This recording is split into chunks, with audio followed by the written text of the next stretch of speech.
satu badan itu kita bisa menemukan ruam dengan berbagai bentuk secara bersamaan. Nah, lebih dari separuh infeksi primer biasanya terjadi sebelum usia 5 tahun dan 85% terjadi sebelum pubertas, di mana hampir sebagian besar kasus varicella akan mengalami manifestasi klinis. Rata-rata infeksi virus itu memang sangat mudah menular dan transmisinya hampir sama dengan penyakit virus pada umumnya, yaitu melalui droplet dari nasofaring serta kontak langsung dengan cairan vesikel. Nah, untuk pantogenesis dari varicella itu sendiri, pertama virus akan masuk melalui mukosa dari traktus respiratorius dan orofaring, di mana kemudian akan melakukan multiplikasi yang awal, kemudian ke sel T di daerah tonsil, dan akan terjadi viremia primer, di mana virus tersebut akan menyebar melalui darah dan jaluran atau saluran limfatik. Kemudian, virus itu kemudian akan menuju ke retikuloendotelial system dan kulit, dan disitulah terjadi viremia sekunder sehingga timbullah gejala dan lesi kulit yang akhirnya disadari oleh pasien. Nah, sistem imun yang berperan adalah sistem cell-mediated immunity, di mana bisa memberikan perlindungan dan pengendalian terhadap infeksi varicella. Adapun terbentuk sel memori yang bisa bertahan seumur hidup dan memberikan perlindungan terhadap episode kedua dari varicella maupun herpes zoster. Antibodi yang terbentuk antara lain adalah imunoglobulin G, imunoglobulin M, imunoglobulin A, yang biasanya dapat muncul 2 hingga 5 hari setelah timbulnya bercak atau ruam, dan kadarnya akan mencapai puncaknya sekitar 2 hingga 3 minggu. Nah, untuk manifestasi klinis dari varicella sendiri, yang pertama adalah sebagian besar akan mengalami gejala prodromal, jadi dapat terjadi sekitar 2 hingga 3 hari sebelum ruam itu muncul. Nah, penularannya untuk varicella biasanya sudah dapat menularkan 2 hari sebelum ruam itu muncul hingga 5 hari sesudah ruam muncul. Di mana setelah seseorang tertular oleh varicella, maka akan mengalami masa inkubasi sebanyak 10, rata-rata 10 hingga 23 hari. Namun yang paling sering rentannya adalah di hari ke-14 hingga 17 hari. Sehingga setelah masa inkubasi terlewat, maka mulai timbul gejala-gejala atau manifestasi klinis dari varicella. Untuk gejala prodromal sendiri yang sering dialami, rata-rata adalah demam ringan, malaise, menggigil, nyeri kepala, nyeri punggung, nyeri tenggorokan, serta batuk. Kemudian setelah gejala prodromal akan diikuti oleh munculnya lesi di badan. Di mana untuk varicella, lesinya biasanya dimulai dari daerah badan, wajah, dan kepala, kemudian akan menyebar ke daerah ekstremitas dengan distribusi sentripetal. Dan lesi yang awal muncul biasanya berupa makula eritematosa, yang kemudian bisa berubah menjadi lesi papul terlebih dahulu, kemudian akan berubah menjadi lesi vesikel, di mana ada gambaran khas untuk varicella, yaitu gambaran dewdrop on rose petal appearance. Jadi vesikelnya ini berisi cairan jernih dengan dasar eritematosa. Kemudian perkembangan vesikelnya ini akan berkembang menjadi pustul yang mengalami umbilikasi dan kemudian akan pecah menjadi erosi yang tertutup oleh krusta. Seperti yang tadi saya katakan di depan, bahwa varicella ini ciri khasnya adalah lesi polimorfik. Jadi tadi dalam satu hari misalnya, di punggung atau di dada kita bisa menjumpai berbagai lesi, mulai dari makula, papula, vesikel, mungkin ada yang sudah menjadi pustul atau krusta. Dan progresnya biasanya cepat dalam 12 jam. Membran mukosa juga dapat kena, antara lain adalah di daerah mulut, konjungtiva palpebra, dan vulva. Ada gejala-gejala yang menyertai, misalnya demam, yang dapat terjadi selama masih terdapat lesi baru, dan juga pada beberapa pustul yang mulai mengering, itu juga biasanya timbul rasa gatal yang mengganggu. Biasanya dalam waktu 4 hari itu tidak ada lesi baru, dan beberapa lesi vesikel akan mengering. Untuk proses penyembuhan totalnya sekitar 1 sampai 2 minggu. Dan untuk pasca varicella sendiri, ada beberapa pasien yang mengalami gejala sisa dari ruam varicella. Bisa menjadi skar bisa menjadi skar atropik maupun skar hipotropik. Kemudian lesinya pun ada bekas dari kemerahannya bisa berubah menjadi hipopigmentasi maupun hiperpigmentasi. Ini adalah gambaran klinis dari varicella. Gambar yang paling sebelah kiri adalah tanda dari lesi polimorfik di mana kita temukan berbagai lesi pada satu kesempatan dengan bentuk yang bermacam-macam, mulai dari bentukan hanya makula, papul, kemudian mulai tumbuh kelihatan bentuk-bentuk vesikel. Sedangkan yang di sebelahnya lagi itu adalah gambaran khas vesikel pada varicella. Kemudian yang di sebelahnya lagi adalah mulai timbul pustul dengan umbilikasi. Ini yang saya lingkari ini adalah gambaran umbilikasi yang juga khas pada varicella. Dan gambar paling terakhir adalah mulai tampak krusta, di mana beberapa cairan ada yang pecah atau pustul itu pecah menjadi erosi, atau mungkin lebih dalam bisa menjadi ulkus dengan dasar eritematosa dan permukaan tertutup krusta. Untuk komplikasi, biasanya untuk pasien-pasien yang sehat dan orang dewasa yang sehat jarang terjadi. Namun untuk kondisi-kondisi pasien yang mengalami imunodefisiensi atau imunosupresi, maka bisa terjadi beberapa komplikasi, antara lain yang paling sering itu pneumonia, kemudian komplikasi neurologi seperti ensefalitis, meningitis, dan transfer mielitis. Juga ada kemungkinan untuk terjadi infeksi bakteri sekunder. Untuk diagnosis sendiri, sebenarnya setiap kali kita menemukan pasien dan akan melakukan diagnosis, pasti dari anamnesis kita juga harus sudah ada kecurigaan ke arah penyakit tertentu. Jadi dimulai dengan gejala prodromal, kemudian munculnya lesi polimorfik di daerah, dimulai dari daerah tengah ya, dari dada, badan, punggung, wajah, kepala menyebar ke ekstremitas. Kemudian progresivitas dari lesinya juga cepat dan didapatkan riwayat kontak dalam 2-3 minggu terakhir. Nah, seandainya secara klinis kita masih sulit untuk menegakkan diagnosis, maka bisa kita tambahkan pemeriksaan penunjang. Namun pada dasarnya untuk varicella itu secara garis besar diagnosis dapat ditegakkan dari anamnesa dan pemeriksaan fisik. Nah, untuk beberapa pemeriksaan penunjang yang bisa kita teskan antara lain yang pernah dilakukan pada saat di laboratorium itu adalah junk smear. Jadi maksudnya kita mengambil sediaan dari dasar lesi. Jadi kita ambilnya dari lesi vesikel, kemudian kita pecahkan dengan scalpel, kita serap cairannya dengan kasa, kemudian dasarnya kita scraping dengan bagian tumpul dari scalpel, kita swabkan ke objek gelas, kemudian kita cat dengan pengecatan gimsa. Dan nanti hasil yang muncul harapannya adalah munculnya gambaran multinucleated chain cell. Jadi suatu sel besar berinti banyak. Seperti gambaran di sebelah kanan. Kemudian ada pemeriksaan lain seperti serologis, histopatologi, kultur virus, dan PCR.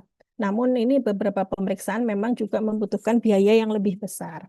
Untuk diagnosis banding dari varicella antara lain adalah HFMD, kemudian eksema herpeticum, herpes zoster disseminata, impetigo, dermatitis kontak, serta insectite. Nah, untuk penata laksanaan dari varicella, secara garis besar kita bagi menjadi terapi topikal dan terapi oral. Untuk terapi topikal, untuk lesi-lesi vesikel, biasanya bisa kita berikan dengan menggunakan bedak yang ada kandungan mentol atau kalamin. Nah, untuk lesi-lesi krusta dan lesi-lesi yang vesikel yang pecah, itu bisa kita berikan kompres sebenarnya dengan normal salin sebanyak 2 kali sekitar 15-20 menit. Kemudian dapat kita tambahkan salep antibiotik, bisa golongan gentamisin, mupirocin, maupun natrium fusidat atau asam fusidat.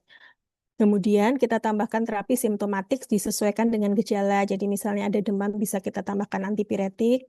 Jika ada gatal, dengan bedak juga masih gatal, bisa kita tambahkan dengan antihistamin. Nah, untuk pemilihan terapi oral untuk varicella itu bisa menggunakan asiklovir di kolom tabel di sebelah kanan ya.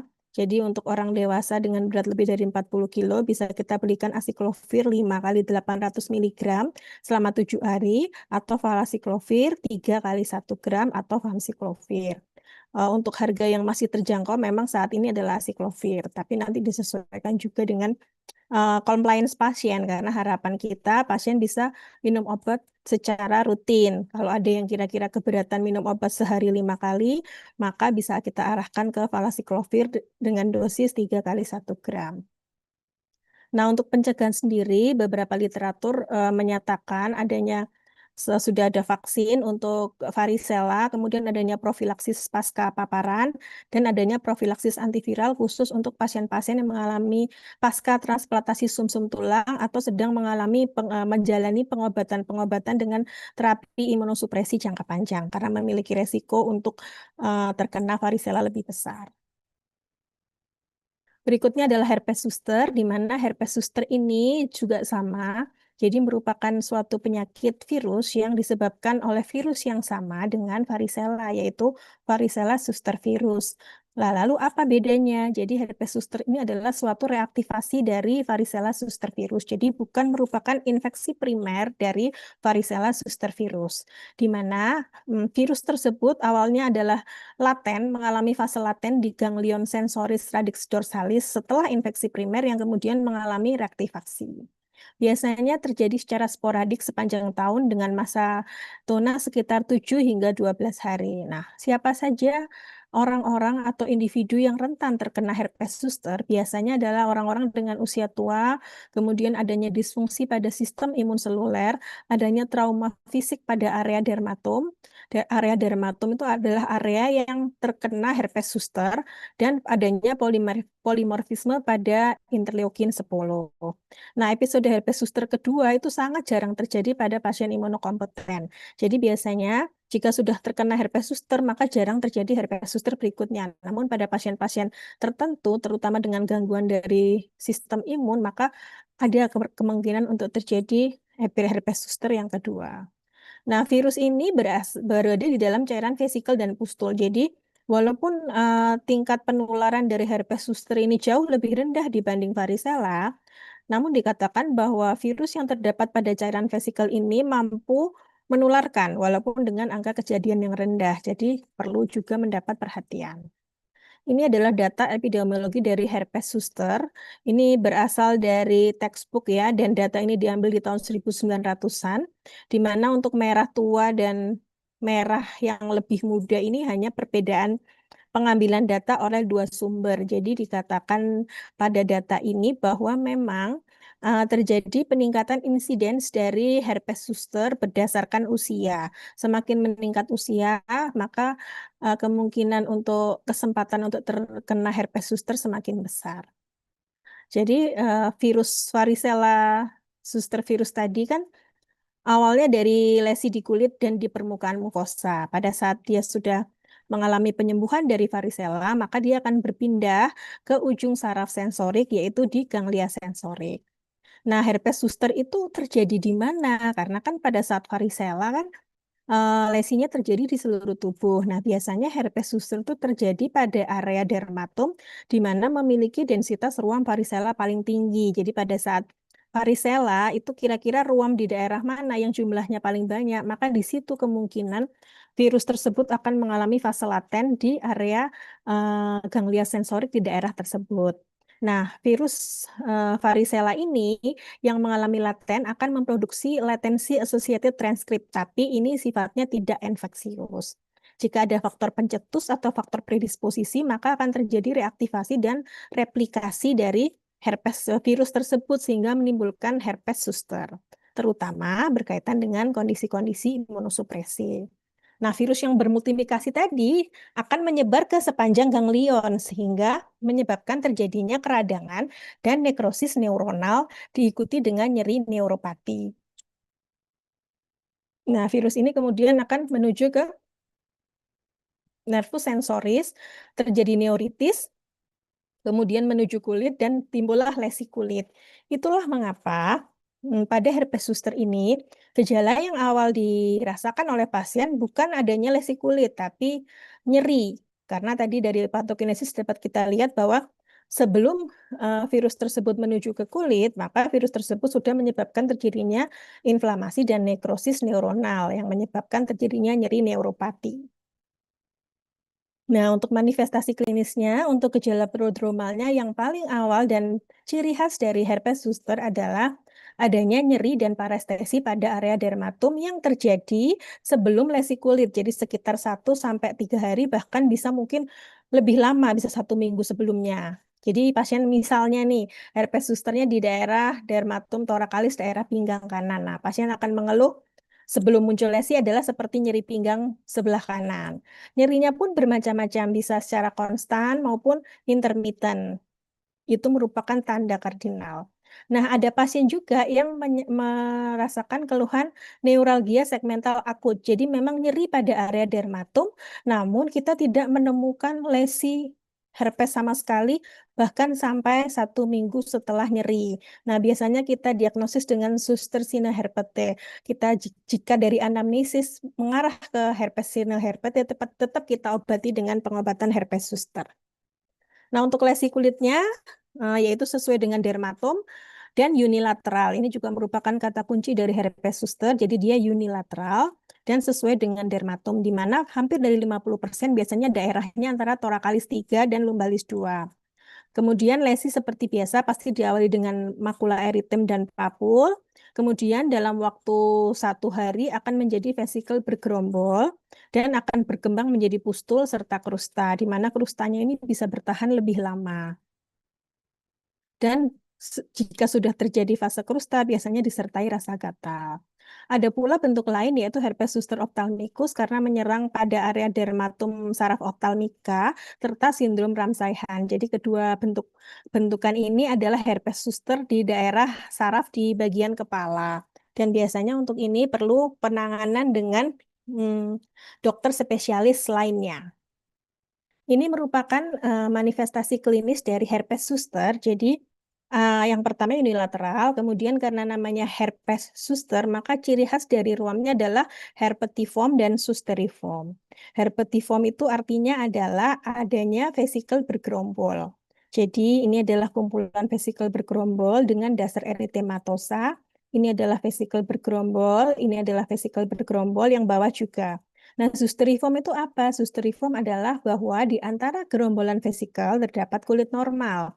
Jadi seperti ini kumpulan vesikel, ini kulit normal, kumpulan vesikel, kulit normal, kumpulan vesikel, kulit normal. Jadi itulah ciri khas dari lesi herpes zoster. Kita akan menemui gambaran herpetiform dan zosteriform. Ini lebih dekat lagi, lebih jelas lagi untuk gambaran vesikel bergerombol dengan dasar eritematus. Tentu saja biasanya pertama warna dari isi cairan vesikel akan bening, lama-lama bisa menjadi kekuningan, timbul pustul dan krusta.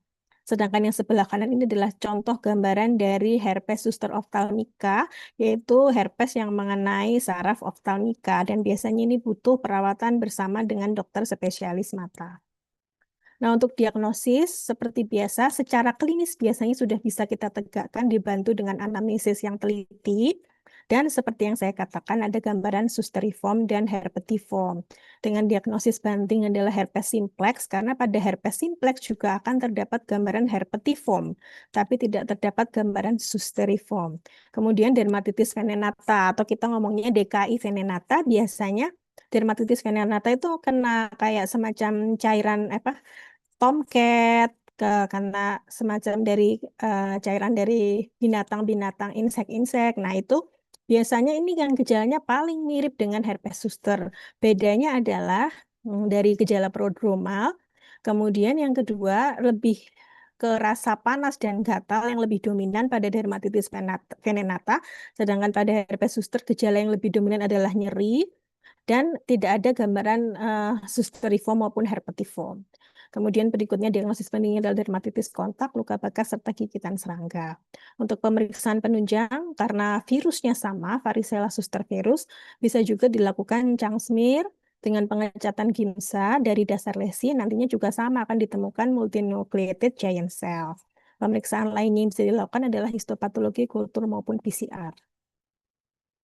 Nah, komplikasi yang bisa terjadi pada herpes zoster itu hampir sama dengan komplikasi yang bisa terjadi pada varicella karena penyebab virusnya adalah sama.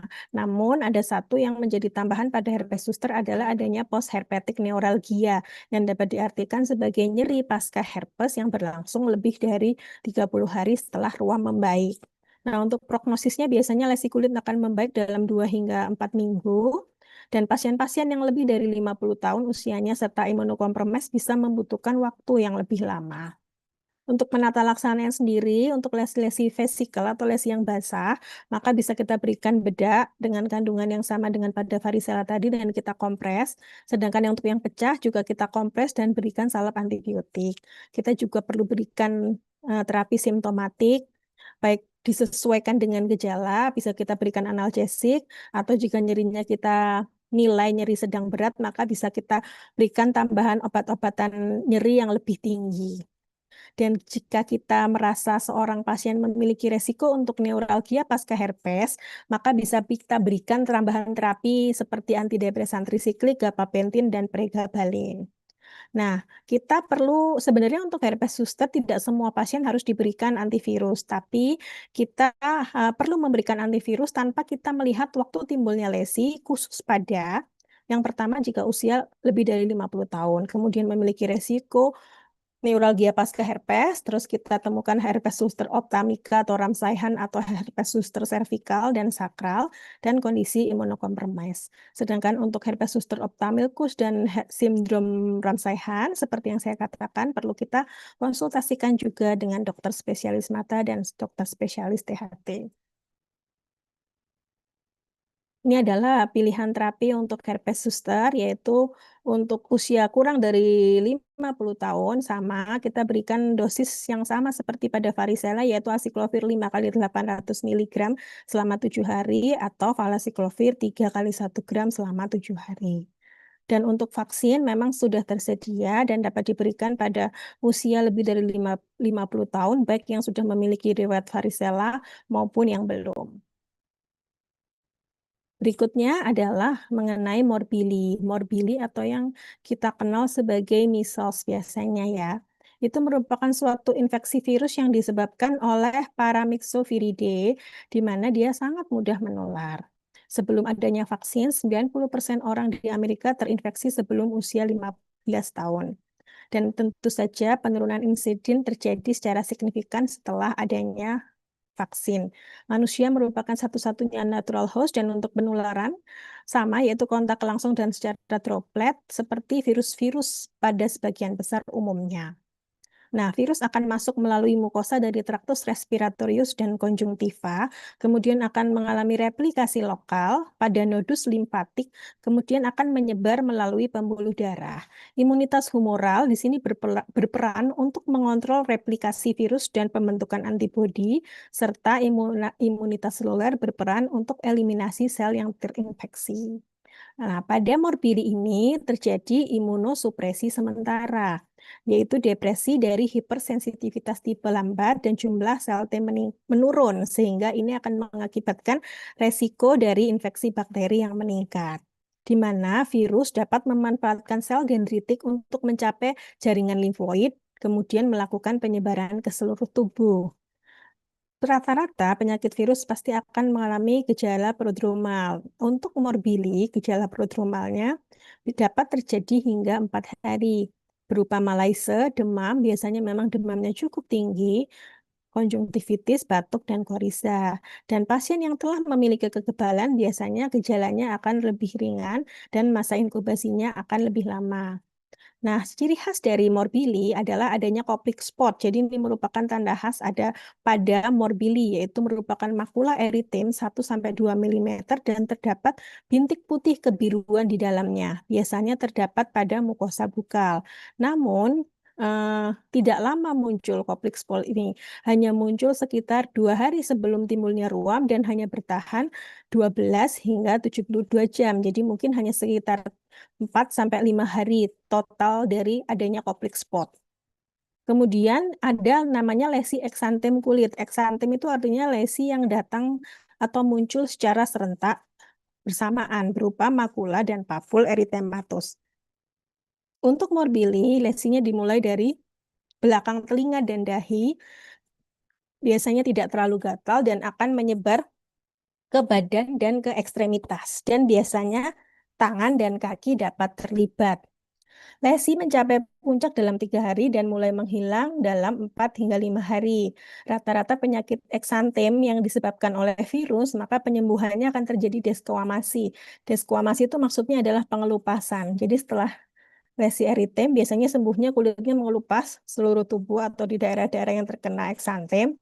Kemudian akan mengalami hiperpigmentasi, baru setelah itu akan kembali ke kulit semula.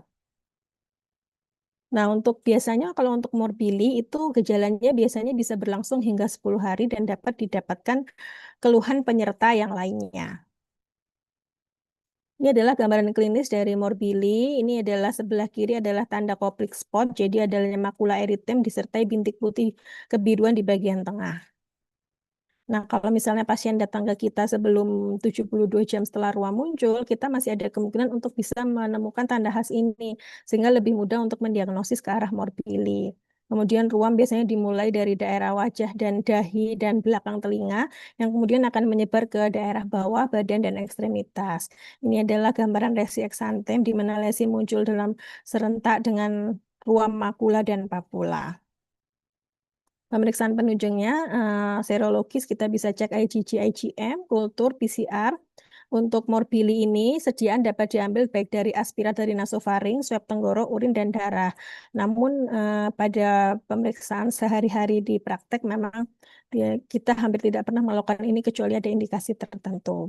Dengan diferensial diagnosis antara lain adalah rubella dan drug hypersensitivity reaction. Untuk penata laksanaannya tentu saja karena penyakit menular seperti varicella tadi, jadi tambahannya untuk varicella dan herpes zoster itu memang setiap penyakit virus harus kita isolasi dan pemberian asupan cairan yang cukup. Kemudian untuk medikamentosanya yaitu terapi suportif saja dan simptomatik disesuaikan dengan gejala. Jadi tidak ada pemberian vitamin khusus. Di sini untuk morbili hanya tambahan vitamin A karena kecurigaan kita adanya depresi dari cell mediated immunity. Kemudian untuk komplikasinya bisa pneumonia, diare, otitis media, dan transient immunosuppression karena tadi dikatakan dalam patogenesis bahwa pada morbili terjadi depresi sementara pada sistem imun. Kemudian biasanya prognosisnya dia akan self-limiting disease dan berlangsung sekitar 10 hingga 12 hari. Untuk vaksin morbili ini mengikuti vaksin MMR ya. Kemudian yang berikutnya adalah rubella. Rubella adalah German measles, di mana disebabkan oleh virus yang berbeda dengan morbili. Kalau untuk rubella disebabkan oleh virus Toga viridae, di mana sama manusia adalah satu-satunya host. Patogenesisnya hampir sama, yaitu bahwa secara umum virus akan masuk melalui kontak langsung dan droplet dari sekresi nasofaring. Nah, kemudian individu yang terinfeksi ini akan mengalami viral shedding berlangsung 5-7 hari sebelum dan hingga 14 hari setelah timbulnya ruam. Jadi perbedaan antara rubella dan morbili bahwa viral shedding untuk rubella ini lumayan lama sehingga kemungkinan untuk menularkannya itu butuh waktu lama. Implikasinya, maka masa isolasinya pun juga membutuhkan waktu yang lebih lama. Yang kedua, juga ada resiko terjadinya rubella kongenital, terutama pada wanita hamil yang terinfeksi dan belum mendapatkan imunisasi. Maka ada kemungkinan terjadi infeksi transplasental yang dan terjadi pada fase viremia, sehingga bayi yang terinfeksi akan mengalami rubella kongenital, di mana viral shedding-nya dapat terjadi hingga 12 bulan setelah kelahiran. Sehingga bayi ini beresiko menularkan selama 12 bulan setelah melahirkan. Untuk anamnesisnya sendiri biasanya infeksi primernya ringan, bahkan ada sebagian yang subklinis, gejala prodromal juga ada, namun biasanya demamnya ringan, tidak seperti pada morbili, dan gejalanya sebenarnya biasanya berlangsung lebih singkat dibandingkan morbili, jadi dapat berlangsung selama 4 hari dan sembuh tanpa munculnya ruam. Lesi kulitnya sama, bisa terjadi eksantem yang terjadi 14-17 hari setelah paparan.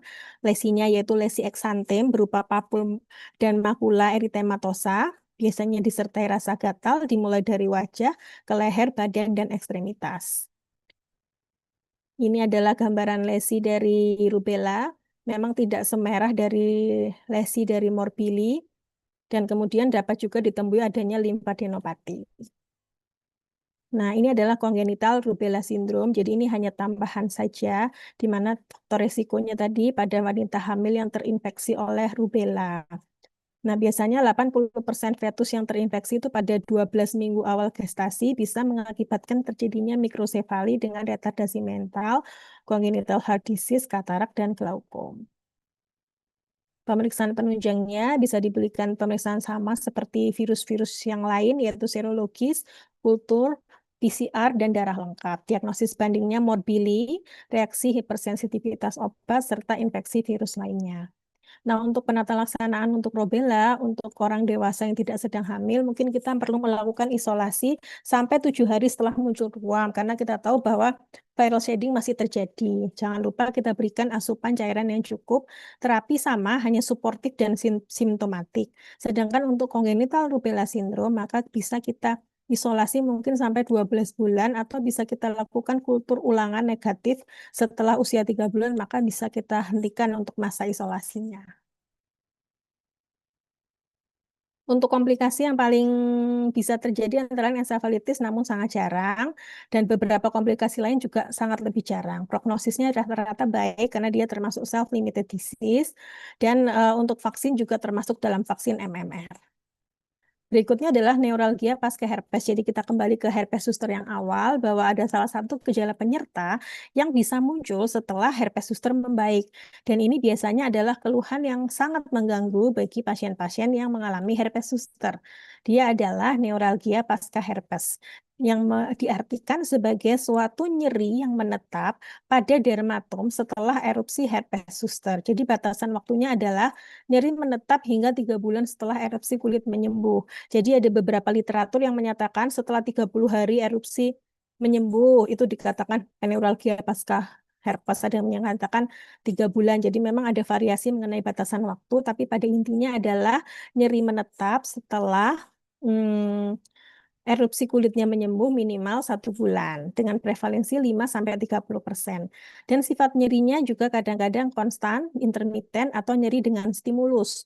Jadi allodynia itu adalah nyeri dengan stimulus, namun stimulusnya bukan stimulus yang berat. Contoh misalnya herpes zoster di daerah torakalis, jadi di daerah dada atau perut, maka kena baju atau kaos aja udah terasa nyeri, itu termasuk ke allodynia. Kemudian usia yang merupakan faktor risiko yang signifikan. Jadi neuralgia pasca herpes ini memang faktor risiko paling besar terjadi pada orang-orang usia tua. Semakin tua usia, semakin rentan untuk mendapatkan neuralgia pasca herpes. Faktor risiko lainnya adalah adanya nyeri prodromal yang hebat. Jadi kalau kita lihat pasien ini nyeri prodromal hebat, maka kita bisa berpikir bahwa dia ada kemungkinan untuk terjadi neuralgia pasca herpes juga. Kemudian nyeri hebat pada fase akut, kemudian lesinya yang luas, dan abnormalitas sensori pada dermatom yang terkena.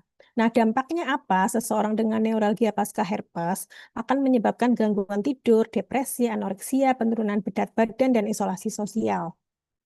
Ini adalah epidemiologi data neuralgia pasca herpes yang diambil sama dengan data dari herpes zoster tadi. Dinyatakan bahwa persentase dari neuralgia pada herpes itu meningkat seiring berjalannya usia. Jadi bagaimana sebenarnya patogenesis dari neuralgia pasca herpes? Jadi pertama, adanya keradangan pada kulit akan memicu sinyal nyeri nociceptif, dan ini akan memperkuat rasa sakit. Jadi ambang nyeri kita akan menurun. Yang tadinya ambang nyeri kita di atas, maka seseorang dengan herpes zoster ambang nyerinya menurun. Jadi kena stimulus ringan saja sudah terasa nyeri. Kemudian terjadi kerusakan neuron pada korda spinalis dan ganglion serta nervus perifer, sehingga berperan pada terjadinya neuralgia pasca herpes. Nah, pasien dengan nyeri yang persisten biasanya itu sudah terjadi atrofi pada dorsal hornnya, dan ganglion sensoriknya juga sudah mengalami fibrosis serta kehilangan mielin dan akson. Jadi nyerinya akan terasa persisten.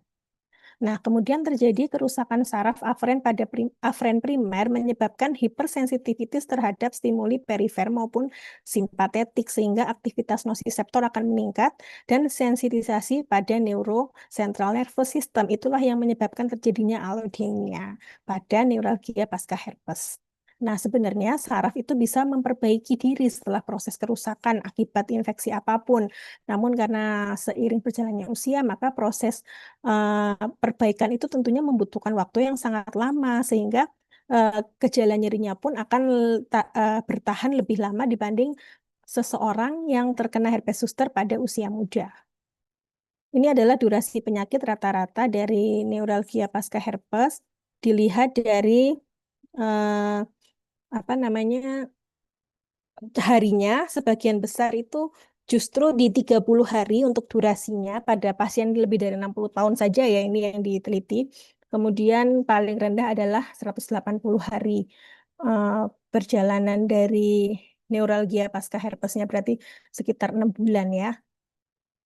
Nah, untuk terapi farmakologis biasanya bisa kita berikan ini setelah, jadi ini terapi setelah pemberian herpes pengobatan herpes suster ya. Jadi setelah pengobatan herpes suster, kita harus evaluasi pasien itu apakah mengalami neuralgia pasca herpes. Kita perlu kontrolkan, dan jika kita merasa bahwa pasien tersebut mengalami neuralgia pasca herpes, bisa kita berikan terapi tambahan ini. Antara lain adalah golongan antidepresan trisiklik, gabapentin, pregabalin. Kemudian untuk topikalnya bisa kita berikan lidocaine, dan kita juga bisa konsultasikan dengan bagian rehabilitasi medik, dan kemudian bisa kita kalau misalnya mengganggu secara psikis sudah kita bisa konsulkan ke bagian psikiatrik. Jadi kita dukung apapun yang membuat pasien merasa lebih nyaman. Dan sebenarnya untuk prognosisnya, selama pasien itu bisa menerima keadaan ini dan tidak dianggap sebagai sesuatu yang tidak baik, maka memang proses nyeri ini akan berkurang seiring berjalannya waktu dan seiring dengan proses perbaikan saraf. Berikutnya kita akan masuk ke herpes simplex. Jadi secara garis besar untuk herpes simplex virus yang human herpes simplex itu dari dua tipe, yaitu tipe 1 dan tipe 2. Di mana tipe 1 dan tipe 2 ini bisa mengenai infeksi pada daerah mukokutaneus. Untuk herpes simplex tipe 1 biasanya mengenai daerah orofacialis dengan infeksi primer biasanya berupa herpes gingivostomatitis, sedangkan rekurennya bisa di daerah orofacialis dan di daerah kulit yang lain. Sedangkan HSV2 ini bisa lebih diarahkan ke herpes genitalis, baik serangan primer maupun rekuren. Nah, untuk herpes simplex orofacialis merupakan suatu herpes yang disebabkan sebenarnya dominannya adalah disebabkan oleh herpes simplex virus 1. Namun ternyata pada kenyataannya hingga saat ini ada juga sebagian kecil yang disebabkan oleh herpes simplex virus tipe 2, di mana biasanya terjadi pada dewasa dan dewasa muda dan berkaitan dengan kontak genital oral. Penularannya yaitu sama dengan penyakit virus sebelumnya melalui droplet dan kontak langsung, di mana memang syarat suatu organisme bisa masuk ke kulit adalah kondisi kulit manusia atau host yang tidak intak. Dan untuk herpes simplex ini juga ada mengalami gejala subklinis, namun bisa memberikan kesempatan untuk menular. Nah, infeksi herpes simplex virus ini akan mengalami 3 fase, yaitu pertama adalah infeksi primer, biasanya sifatnya akut, kemudian ada fase laten, fase dia untuk berdiam dan hibernasi, dan kemudian akan mengalami fase reaktivasi dengan masa inkubasi sekitar 2 hingga 12 hari, rata-rata di 5 hari, dan biasanya reaktivasi dari herpes simplex virus 1 itu sebagian besar berasal dari ganglia trigeminal. Nah, apa yang mencetuskan reaktivasi? Biasanya paparan UV, hipertermi, adanya trauma lokal, stres, kelelahan, bibir pecah jika memang itu di daerah bibir ya, dan adanya prosedur pada wajah. Jadi misalnya untuk pasien-pasien yang memiliki riwayat herpes simplex kemudian melakukan treatment seperti laser atau facial, itu perlu diperhatikan kondisi tingkat kedalaman dari treatmentnya, karena itu juga berisiko untuk meningkatkan kemungkinan reaktivasi dari virus herpes simplexnya sendiri. Dan untuk infeksi primer biasanya akan tampak lebih berat dan kadang bisa disertai gejala sistemik. Untuk patogenesisnya sendiri adanya trauma.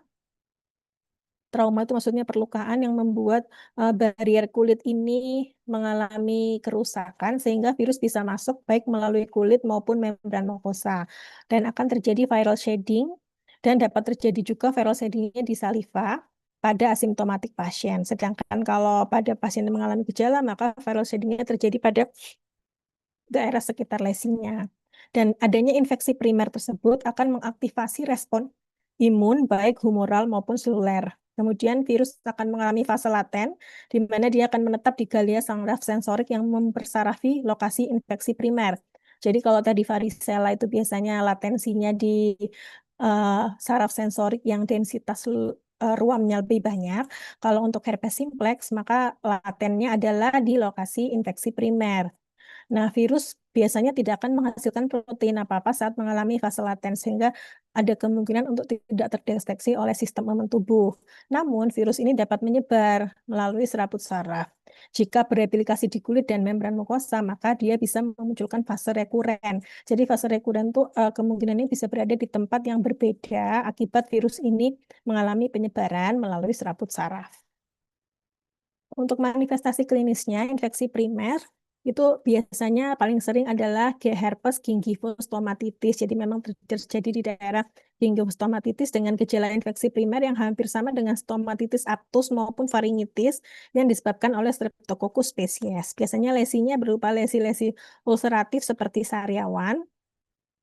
Kemudian ada gejala penyertanya, gejala prodromalnya seperti demam, salivasi, nyeri kepala, gangguan menelan, dan limfadenopati servikal. Sedangkan untuk reaktivasi biasanya bisa terjadi pada area perioral, area fasial, dan juga dapat terjadi pada daerah kulit yang lainnya. Kemudian biasanya 2/3 lesi labial dan melibatkan vermilion border ini untuk proses reaktivasi. Gejalanya apa? Kalau untuk herpes simplex itu biasanya tidak nyeri yang dirasakan, lebih ke panas dan gatal. Kalau nyeri pun ringan, tidak seberat herpes zoster. Jadi tahapan lesinya yang pertama adanya prodromal, kemudian muncul eritem papul menjadi vesikel, pustul, ulkus, krusta, kering. Dan biasanya lesi membaik hingga 2 minggu. Ini adalah gambaran herpes gingival stomatitis. Memang tampakannya seperti stomatitis atau aphthous ulcer atau penyakit-penyakit yang disebabkan oleh Streptococcus species tadi. Kemudian ini adalah fase reaktivasi atau dari infeksi primer ini, maka biasanya munculnya di daerah labialis. Jadi kita diagnosis dengan herpes labialis, sedangkan ini adalah lesi herpes facialis, jadi herpes di daerah kulit wajah dengan gambaran herpetiform ya. Jadi memang hanya satu gerombolan vesikel. Sedangkan kalau di bibir memang bisa tidak khas gambaran herpetiformnya, tapi melibatkan vermilion bordernya terkena. Kemudian ada manifestasi klinis dari herpes simplex yang lain seperti herpetic with flow ini. With flow ini biasanya untuk orang-orang atau pasien-pasien yang sering apa ini namanya ya, jarinya sering di mood-mood itu. Nah, itu biasanya bisa ketularan akibat ada fase laten dari virus herpes yang ada di daerah oro atau gingivostomatitis ini atau orolabial ini, sehingga menularkan pada daerah ibu jari atau jari telunjuk. Nah, kemudian ada herpes gladiatorum, itu biasanya pada pemain-pemain rugby dan olahraga yang menggunakan semacam topi atau helm, di mana bisa terkena herpes juga dari virus yang menempel pada eh, penutup kepala tersebut. Kemudian eksema herpeticum ini adalah suatu herpes yang terjadi pada pasien-pasien dermatitis aktopik, itu bisa karena terjadi kerusakan pada barier kulit sehingga rentan untuk terjadi manifestasi infeksi dari organisme lain seperti bakteri, dan salah satunya adalah virus herpes selain bakteri. Nah, kemudian manifestasi klinis lain selain di kulit bisa juga terjadi di daerah mata, terjadi keratokonjungtivitis, dan bisa juga terjadi kelainan neurologis. Untuk pemeriksaan penunjang, jadi untuk virus herpes itu sama dengan virus varicella. Jadi hasil dari pengecatan GIMSA bisa kita dapatkan multinucleated giant cell. Jadi pemeriksaan ini tidak bisa kita gunakan untuk membedakan diagnosis antara herpes simplex, herpes zoster, dan varicella karena hasil gambarannya sama. Jadi dari anamnesis dan klinis aja, jika kita sudah mengarah pada diagnosis tersebut, maka bisa kita langsung berikan terapi. Nah, ini adalah diferensial diagnosis untuk herpes simplex daerah orolabial, aphthous ulcer yang seperti saya katakan, herpangina. Herpangina ini hampir sama dengan penyebabnya pada HFMD, cuman dia hanya mengenai daerah oral saja, jadi tidak mengenai daerah selain itu. Kemudian sifilis. Ini untuk perbedaannya ya. Jadi kalau aphthous ulcer biasanya tidak diawali adanya vesikel. berlokasi hanya di mukosa dan biasanya juga belum tentu atau tidak disertai dengan gejala prodromal. Kalau sifilis biasanya tidak terasa nyeri, sama tidak diawali oleh vesikel, dan kalau herpangina itu memang lebih terjadi pada daerah posterior, jadi mengarah ke arah tenggorokan belakang faringitis, ke arah faring. Kemudian untuk komplikasinya, terutama ini akan rentan terjadi pada pasien-pasien dengan imunokompromis atau pasien-pasien dengan HIV. Dapat terjadi pneumonitis, hepatitis, dan pankreatitis serta meningitis. Biasanya untuk herpes simplex ini prognosis yang sangat mengganggu adalah terjadinya rekurensi. Karena angka rekurensi ini nanti disesuaikan dengan sistem pertahanan tubuh. Bisa terjadi setahun hanya sekali atau 5 tahun sekali dan lain sebagainya. Namun gejala herpes rekuren biasanya akan lebih ringan dibandingkan herpes primer. Nah, untuk penata laksanaan pada herpes simplex, obat antiviral yang digunakan adalah acyclovir dengan dosis yang sering digunakan adalah 5 kali 200 mg selama 5 hari. 5 kali 200 mg biasanya selama 7 sampai 10 hari itu untuk infeksi primer. Sedangkan untuk infeksi yang rekuren itu biasanya pengobatannya lebih sebentar, yaitu sekitar 4 sampai 5 hari. Jadi bedanya dengan varicella dan herpes zoster, dosisnya kalau acyclovir 5 kali 800 mg, kalau herpes simplex dosisnya 5 kali 200 mg. Ada juga literatur yang mengatakan dosisnya bisa 3 kali 400 mg. Sedangkan kalau acyclovir 2 kali 1 gram. Nah, untuk vaksin herpes simplex sendiri sebenarnya sampai sekarang belum ada vaksin yang terbukti, baik secara profilaksis maupun mencegah rekurensi. Beberapa masih dalam fase clinical trial. Kemudian herpes simplex yang HSV2 itu biasanya menyerang daerah genitalis. Jadi diagnosisnya adalah herpes simplex genitalis yang sebagian besar disebabkan oleh herpes simplex tipe 2 dan dapat disebabkan oleh tipe 1 dengan angka kejadian yang lebih sedikit, di mana prevalensinya pada tahun 2005 hingga 2010 di Amerika Serikat sekitar 1,2% pada usia 14-19 tahun dan semakin meningkat pada usia 30-39 tahun. Nah, infeksi HSV2 yang tanpa gejala itu tetap bisa menularkan virus karena terjadi viral shedding, namun dengan jumlah yang lebih kecil dibanding pasien yang mengalami gejala. Diperkirakan lebih dari 70% penularan HSV2 itu dikaitkan dengan asymptomatic shedding karena pada sebagian besar pasien yang kita temukan dengan herpes simplex genitalis, maka saat kita berusaha untuk melakukan siapakah yang menularkan kepada pasien itu akan sulit untuk dicari. Jadi kemungkinan tertularnya akibat adanya asymptomatic shedding. Jadi pada seseorang yang sudah terkena herpes tapi tidak mengalami gejala itu bisa menularkan kepada pasangannya. Untuk penularannya, karena ini herpes simplex genitalis, jadi yang sering adalah penularan kontak langsung melalui kontak seksual. Nah, untuk herpes genital sendiri, itu memang presentasi klinis utamanya itu disebabkan oleh infeksi herpes simplex virus yang tipe 2, dan secara otomatis akan meningkatkan resiko akuisisi dan penularan HIV, karena biasanya ini termasuk pada infeksi menular seksual. Pasien dengan infeksi genital HSV1 yang sering mengalami rekurensi, maka harus diuji untuk infeksi HSV2-nya. Nah, untuk perjalanan klinis herpes genital episode pertama akut, antara pasien HSV1 dan HSV2 itu hampir sama, sehingga memang saat kita menemukan diagnosis arah ke herpes simplex genitalis, tidak perlu juga kita bedakan apakah seseorang ini terkena HSV1 atau 2, kecuali memang untuk kepentingan penelitian baru bisa kita lakukan pengecekan. Dan tingkat rekurensinya bervariasi, lebih sering pada bulan-bulan pertama hingga tahun pertama. Jadi tergantung juga dengan aktivitas seksual dari pasien tersebut. Dan untuk reaktivasi dari HSV tipe 2 itu ternyata kemungkinan besar lebih sering terjadi dibanding HSV tipe 1. Jadi pasien-pasien dengan herpes simplex genitalis terutama yang disebabkan oleh HSV2 itu memang rekurensinya lebih sering menurut data dari penelitian. Dan untuk manifestasi klinisnya pada laki-laki bisa didapatkan pada daerah glans penis dan batang penis. Untuk wanita bisa didapatkan pada area vulva, perineum, vagina, cervix dan area glutea. Sedangkan untuk gejala penyertanya biasanya ada rasa nyeri, gatal, nyeri kencing, terus kemudian disertai adanya discharge dari vagina dan uretra, serta limfadenopati pada daerah inguinal. Ada pula gejala sistemik biasanya disertai demam dan sakit kepala, dan ada beberapa pasien yang mengalami keluhan neuropati. Jadi ini adalah manifestasi klinis pada herpes genitalis episode pertama primer. Artinya ini baru terkena pertama kali. Jadi infeksi primer biasanya muncul berupa vesikel erosi atau ulkus. Jadi jarang pasien itu datang dengan lesi vesikel, tapi bisa saja terjadi. Lebih sering datang sudah dalam posisi erosi dan ulkus. Nah, ciri khasnya dari herpes simplex, erosi dan ulkusnya itu dangkal, jadi tidak terlalu dalam dan biasanya berkelompok. Jadi masih sesuai dengan gambaran herpetiform. Jadi vesikel berkelompok, tapi kalau datang dengan kondisi erosi, maka erosinya sudah dalam posisi berkelompok atau bergelombol.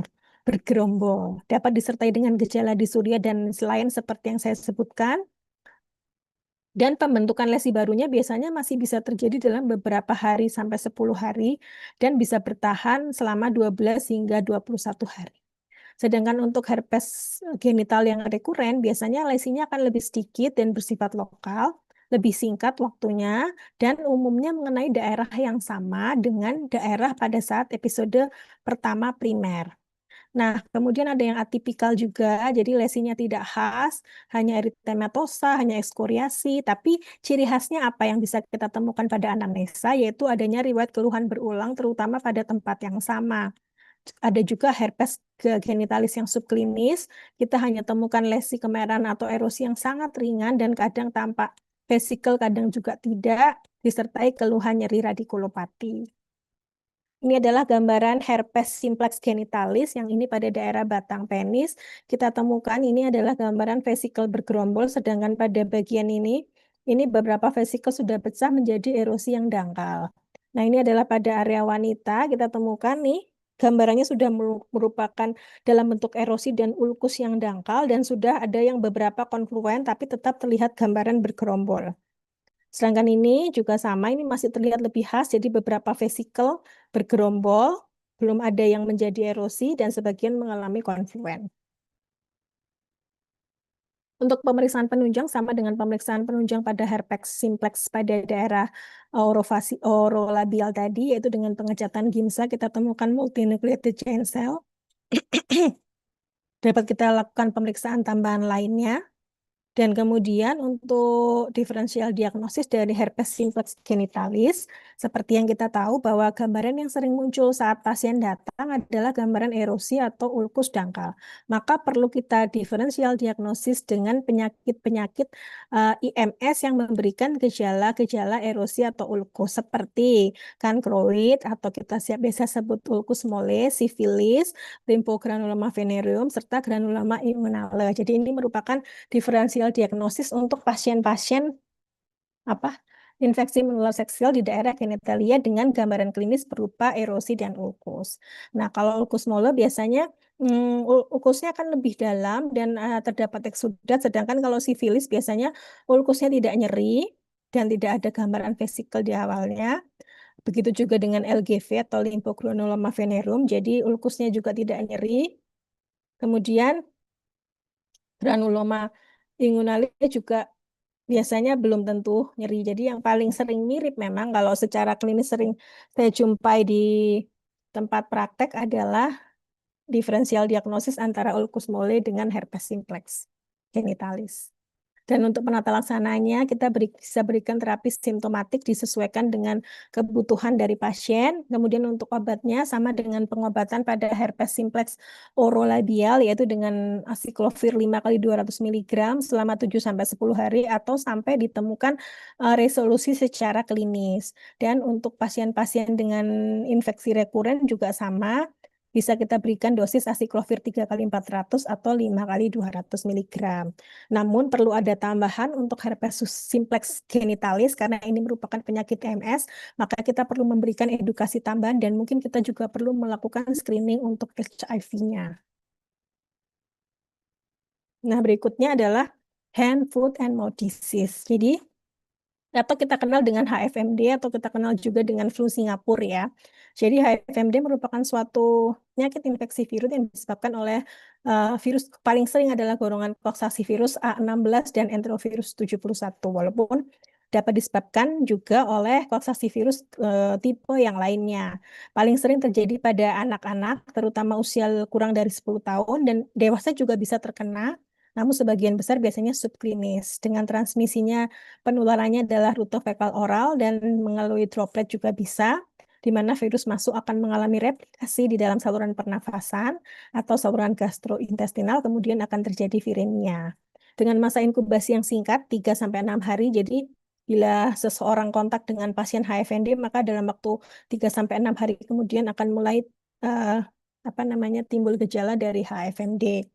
Gejala prodromal secara spesifik hampir sama pada penyakit-penyakit virus, yaitu sekitar demam, malaise, nyeri perut, gejala saluran pernafasan, nyeri tenggorokan.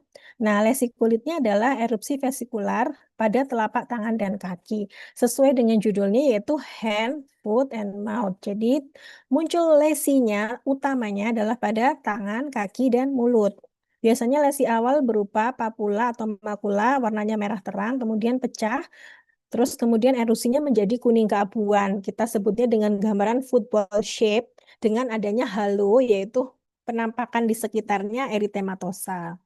Nah, lesinya dapat ditemukan di mana? Telapak tangan, telapak kaki, sisi tangan dan kaki. Jadi di bagian lateral maupun medial dari tangan dan kaki, daerah glutea dan genitalia. Namun ada HFMD yang klasik memang adanya lesi enantem pada oral. Jadi kita temukan biasanya sariawan juga pada daerah oral, baik lidah, kemudian mukosa, bukal, kemudian palatum durum dan orofaring. Nah, ini adalah pasien-pasien HFMD yang ini adalah menunjukkan HFD klasik. Jadi ada lesi pada daerah oral, ini ada enantem di kulit di daerah lidah. Kemudian ini lesi pada kaki, jadi tidak hanya pada telapak tapi juga pada bagian medial maupun lateral. Kemudian ini lesi vesikel pada daerah tangan. Jadi ini tanpa adanya halo eritem pada vesikelnya. Diagnosisnya bisa kita tegakkan dari anamnesis, kita temukan mungkin riwayat kontak, awal lesi berada di daerah mana, disertai dengan sariawan atau tidak, dan kita lakukan pemeriksaan secara klinis yang memang sudah mengarah ke HFMD. Jadi biasanya tidak diperlukan tes laboratorium. Kalaupun untuk kepentingan penelitian mau diperlukan, bisa kita lakukan pemeriksaan PCR, kultur virus maupun histopatologi. Dengan diagnosis banding, ada beberapa penyakit eksema herpetikum, varicella, herpes zoster disseminata, dan penyakit bula.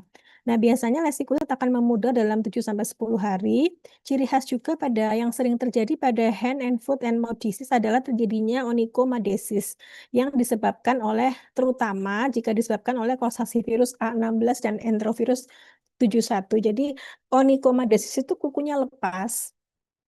Biasanya terjadi setelah atau sekitar 1 atau 2 minggu setelah penyembuhan dari HFMD, kuku mulai lepas, nanti kemudian akan tumbuh lagi. Nah, ini adalah gejala yang sangat wajar dan hampir sering saya temukan pada pasien-pasien pasca penyembuhan dari HFMD. Untuk penata laksanaannya, non-medikamentosa untuk pasien-pasien virus tentu saja isolasi, asupan cairan makanan dan higienitas.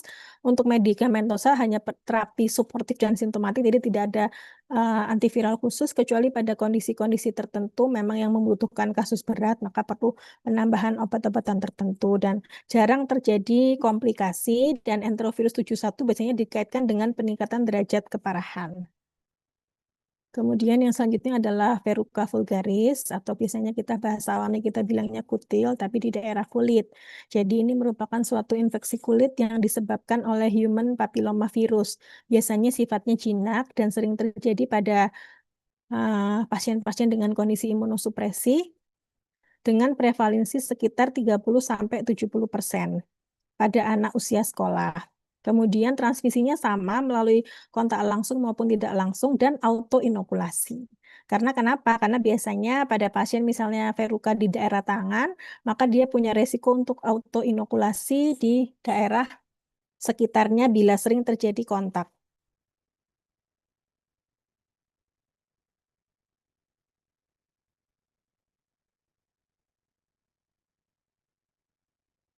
Sebelah kanan ini adalah tabel dari virus human papillomavirus. Jadi virus human papillomavirus ini bisa menyebabkan berbagai macam penyakit. Jadi di antaranya adalah cutaneous wart, yaitu adalah virus-virus yang terkena verruca yang terkena pada daerah kulit. Kemudian ada anogenital wart, itu adalah biasanya kutil kelamin. Nah, yang kita bahas di sini adalah verruca vulgaris yang biasanya kita namakan dengan cutaneous wart ini, yang biasanya disebabkan oleh HPV tipe-tipe yang ini, yang saya berikan apa namanya kotak biru ini. Untuk patogenesis sendiri, jadi HPV ini hanya menyerang manusia, khususnya keratinosit pada epitel. Kemudian infeksinya terjadi saat partikel virus itu kontak dengan keratinosit pada basal epidermis. Nah, kenapa kok bisa kontak? Ya pasti karena terjadi suatu trauma atau mikroabrasi pada epidermis yang menyebabkan adanya gangguan barier kulit. Masuknya virus ke dalam sel tergantung perlekatan awal viriol nge-sel melalui heparin. Nah, di sini ada peran penting dari cell mediated immunity yang berperan proteksi terhadap infeksi baru. Untuk manifestasi klinisnya biasanya lensinya munculnya secara perlahan, jadi tidak langsung membesar dalam hitungan hari, biasanya hitungannya bulan, dengan ukuran yang kecil, kemudian menjadi menyebar dan bisa menyebar bila terjadi autoinokulasi. Dan biasanya tidak ada gejala, jadi hanya berupa gambaran lesi hiperkeratotik, menebal, dan berbatas jelas. Itu saja, sehingga pasien akan merasa ada keluhan jika meraba sesuatu yang kasar dan menonjol, karena sebelumnya tidak ada gejala. Nah, secara morfologi, verruca dibedakan menjadi verruca vulgaris, biasanya berupa papul verrucosa yang keratolitik, kemudian verruca filiformis itu lebih ke verruca yang dasarnya yang kecil tapi panjang, jadi seperti finger-like projection, dan verruca plana. Kalau verruca plana, ciri khasnya adalah permukaan rata, jadi gambarannya tidak terlalu verrucosa dan keratotik. Sedangkan untuk lokasi anatomi, ini menentukan dari diagnosisnya untuk verukanya. Jadi ada yang veruca palmar atau plantar, berarti lokasinya ada di telapak tangan atau telapak kaki. Sifatnya juga hiperkeratotik. Kemudian veruca mozaik yaitu veruca pada plantar dan palmar yang meluas jadi membentuk plak, itu bisa kita namakan veruca mozaik. Kemudian ada Butcherworth yaitu papul verrucous multiple yang pada daerah palmar, periungual, dan dorsal palmar. Nah, ini adalah gambaran klinis dari verruca vulgaris yang sebelah kanan. Jadi ada gambaran plak, verrucosa, permukaannya keratotik seperti ini, ya. Sedangkan verruca plana kita lihat kalau dari arah lateral bisa kita lihat bahwa sebenarnya ini permukaannya datar. Jadi tidak seperti ini, tidak terlalu verukos dan keratotik, permukaannya datar. Kemudian ini adalah veruca plantaris yang tipe mosaik. Jadi sudah veruca ini menyatu membentuk plak, sedangkan ini adalah veruca filiformis. Jadi dia seperti finger-like projection. Sebenarnya dia kecil tapi memanjang kalau kita lihat dari sisi lateral. Nah, untuk diagnosisnya sendiri biasanya sama dari anamnesis dan kita bisa tegakkan secara klinis. Namun bisa bila kita membutuhkan pemeriksaan penunjang bisa kita lakukan dermoskopi dan histopatologi. Histopatologi ini bisa dengan pertama FNAB untuk jika kita ada kecurigaan ke arah keganasan, atau bisa kalau histopatologi secara utuh ya memang perlu kita lakukan eksisi pada daerah tersebut. Dan untuk beberapa kasus biasanya sembuh sendiri, namun yang menjadi permasalahan pada verruca kadang terjadi rekurensi. Dan untuk pasien-pasien yang imunokompromis, biasanya verrukanya bisa terjadi di beberapa tempat. Dan ada juga resiko terjadinya keganasan, namun sebenarnya masing-masing tipe itu sudah mempunyai sifatnya sendiri. Jadi kalau HPV tipe ini itu sifatnya Cina, HPV tipe sekian sifatnya ganas. Nah, untuk diferensial diagnosis dari verruca antara lain adalah keratosis seboroik, kemudian yang paling sering memang keratosis seboroik, actinic rastosis, dan keratoakantoma.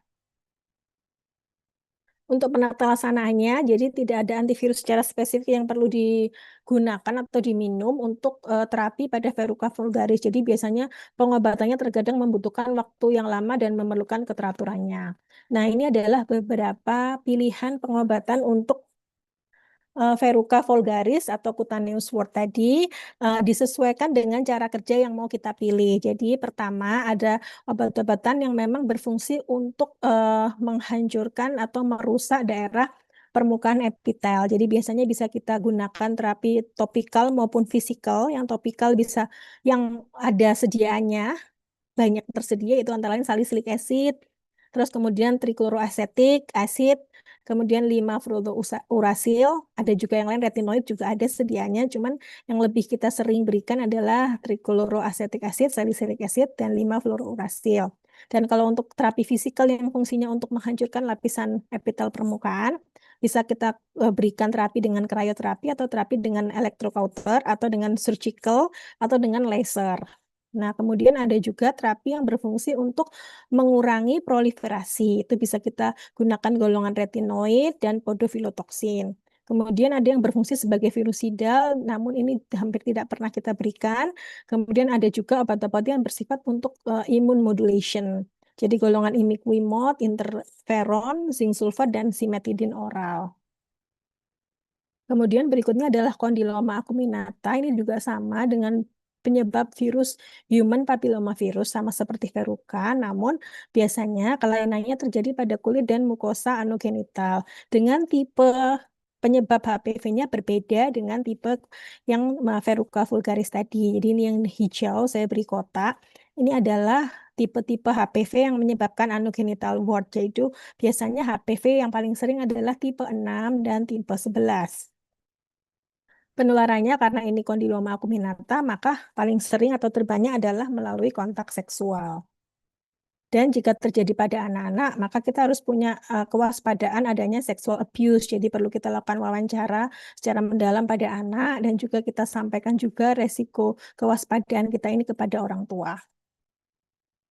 Penyebarannya sama, yaitu melalui kontak langsung maupun tidak langsung. Setelah lesi terbentuk, biasanya infeksi dapat menyebar pada permukaan kulit yang saling berdekatan. Jadi itu namanya autoinokulasi.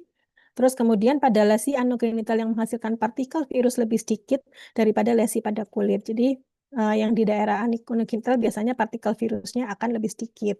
Nah, terjadi transkripsi pada gen virus yaitu produksi 56 protein E yang juga nantinya terlibat dalam replikasi DNA.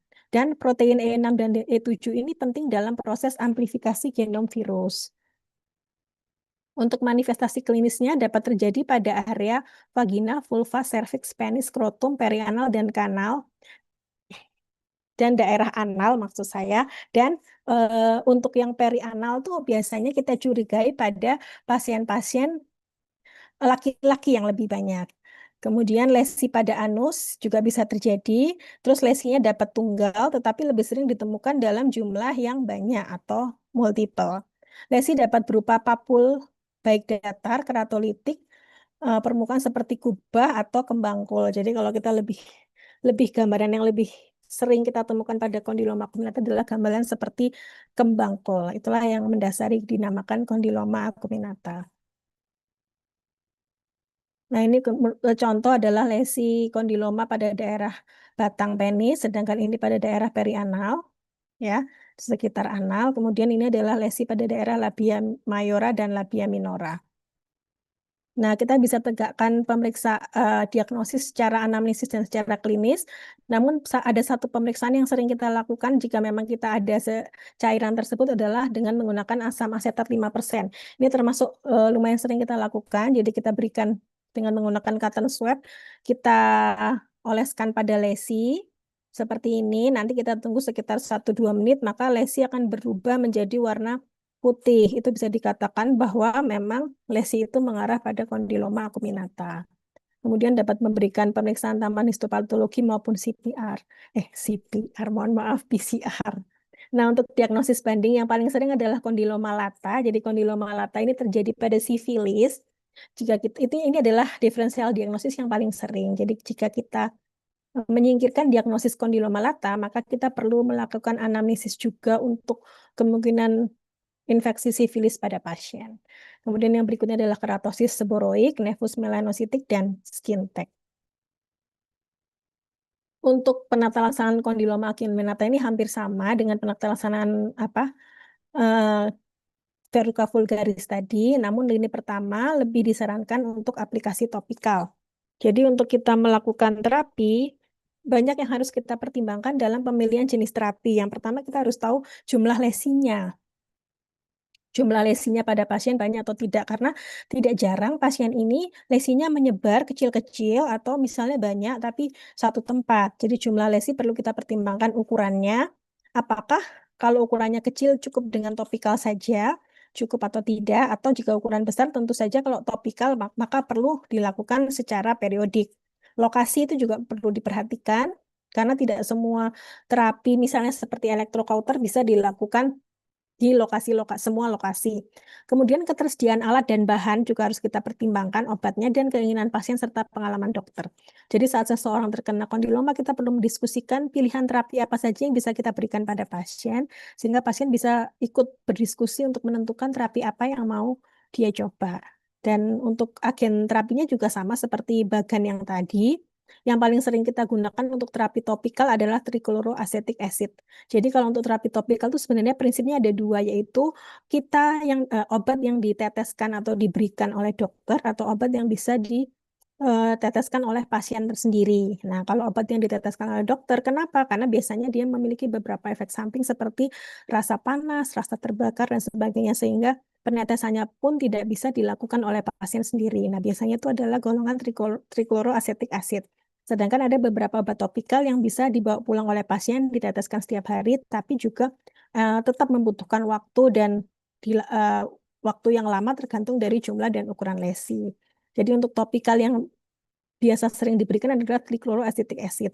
Nah, untuk fisikal yang bisa dilakukan ya keempat ini, krioterapi, kauter, laser, dan surgical removal. Ini biasanya untuk lesi-lesi yang memang besar. Lesi besar pun juga nggak sekali kauter itu bisa hilang. Jadi tetap kita harus diskusikan dengan pasien. Kemudian ada juga dengan menggunakan obatan golongan podofilotoksin itu juga berfungsi untuk mengurangi proliferasi pada kondiloma acuminata. Nah, ini tinktura podofilin 25% itu bisa diaplikasikan biasanya oleh dokter dengan efikasi 17-79%. Sedangkan asam glikoroasetat ini biasanya kita gunakan persentasenya adalah 80-90%. Sama ini juga diaplikasikan oleh dokter. Dan ini diberikan pada daerah genitalia eksterna, serviks, dan anus. Podofilotoksin ini adalah obat yang bisa diaplikasikan oleh pasien. Kemudian untuk fisikal, seperti yang saya katakan tadi, ada krioterapi dengan efikasi 79-88%, kauter dengan efikasi 94%, bedah eksisi 89-93%, dan laser CO2 dengan efikasi 67-100%. Tapi laser CO2 ini tentu saja untuk harganya akan lebih mahal. Dan seperti biasa, karena kondiloma acuminata ini merupakan penyakit infeksi menular seksual, maka kita perlu lakukan tambahan terapi edukasi untuk arah penapisan dari HIV dan sifilis. Untuk wanita bisa tambahan pemeriksaan pap smear, dan kita juga perlu adakan anamnesis untuk IMS. Untuk vaksin sendiri juga sudah tersedia ya, vaksin HPV. Jadi bila seseorang sudah terkena HPV misalnya, baik apa namanya, cutaneous verruca vulgaris maupun kondiloma, maka dia masih bisa untuk diberikan vaksin. Kenapa? Karena dalam kuadrivalen maupun bivalen itu ada beberapa tipe. Saat seorang sudah pernah terkena satu tipe, maka dia masih bisa resiko tertular oleh tipe yang lainnya, sehingga masih bisa diberikan vaksin untuk mencegah terinfeksinya oleh tipe-tipe yang lain. Berikutnya adalah molluscum contagiosum. Jadi molluscum contagiosum adalah suatu infeksi kulit yang disebabkan oleh pox virus ya. Jadi biasa pertama kali ditemukan pada tahun 1817 dan prevalensinya paling besar paling sering terjadi pada sebelum usia 14 tahun. Jadi sering terjadi biasanya pada anak-anak, pada dewasa juga sering, tapi biasanya dikaitkan dengan aktivitas seksual yang meningkat serta biasanya kondisi imunosupresi. Nah, virus itu akan mengalami transmisinya melalui kontak langsung, fomites, dan dapat terjadi proses autoinuklasi dan kupnerisasi. Jadi kupnerisasi itu kalau kita ingat pada penyakit psoriasis itu juga ada fenomena kupner di mana awalnya tidak ada lesi tapi kita sering lakukan uh, garukan pada daerah situ maka akan resiko untuk munculnya resi.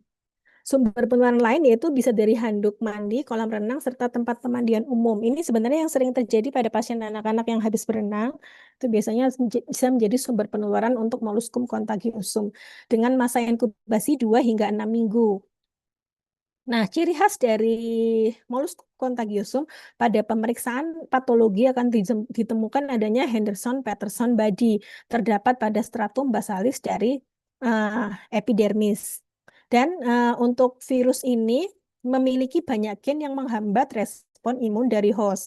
Sedangkan sel imun yang berperan antara lain adalah sel dendritik, plasma siltoid, kemudian interferon, sel T, NK sel, dan sel T sitotoksik.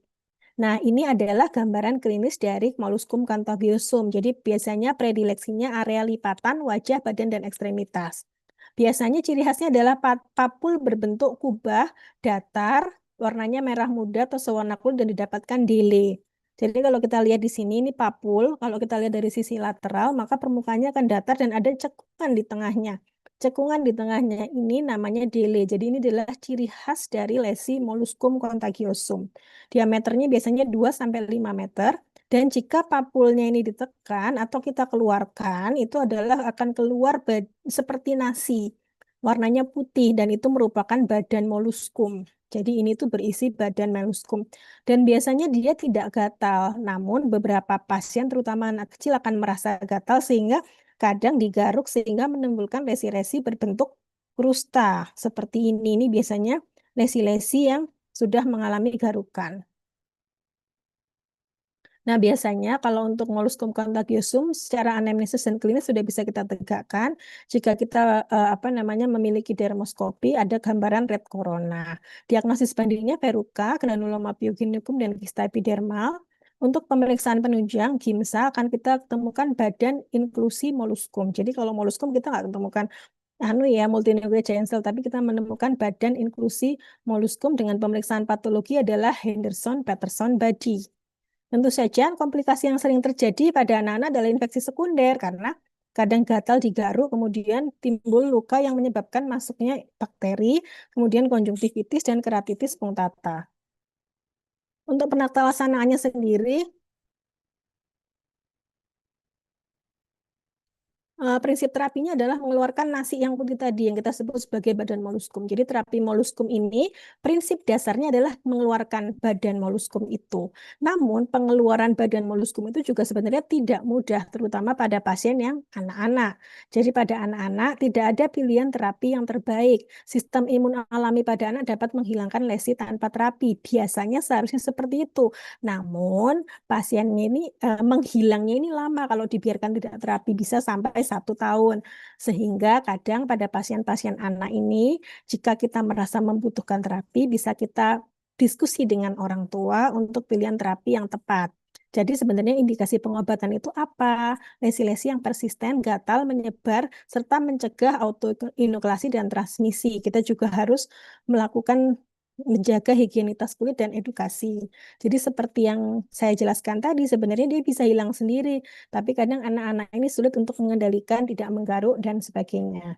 Nah, pada dasarnya kita bisa menggunakan agen-agen destruksi fisik seperti kuretase, laser, elektrodesikasi, namun ini juga kadang bisa menimbulkan trauma terutama pada anak-anak yang belum kooperatif.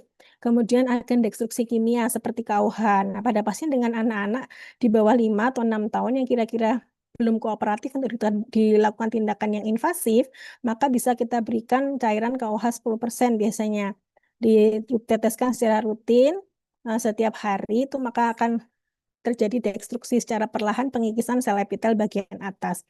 Kemudian asam trichloroasetat, fenol, dan lain sebagainya. Pengobatan imunomodulator serta agen-agen lainnya yang ini akan lebih jarang diberikan. Kemudian pengobatan penyakit yang mendasari juga penting. Jadi misalnya ada penyakit-penyakit tertentu yang membuat kondisi pasien imunosupresi sehingga rentan terjadi moluskum, maka kita harus obati. Dan onset baru moluskum pada remaja dan orang dewasa biasanya seperti yang saya katakan tadi dikaitkan dengan aktivitas seksual sehingga kita perlu melakukan evaluasi untuk infeksi HIV. Dan autoinokulasi itu dapat dicegah dengan cara mengobati lesi yang ada, menghindari menggaruk, dan menggunakan antipruritik yang diperlukan. CDC merekomendasikan untuk menghindari berenang, kecuali semua lesi dapat ditutup dengan perban yang kedap air, karena memang resiko untuk anak-anak penularannya adalah dari kolam renang. Baik, terima kasih. Sekian untuk kuliah infeksi virusnya. Nanti mungkin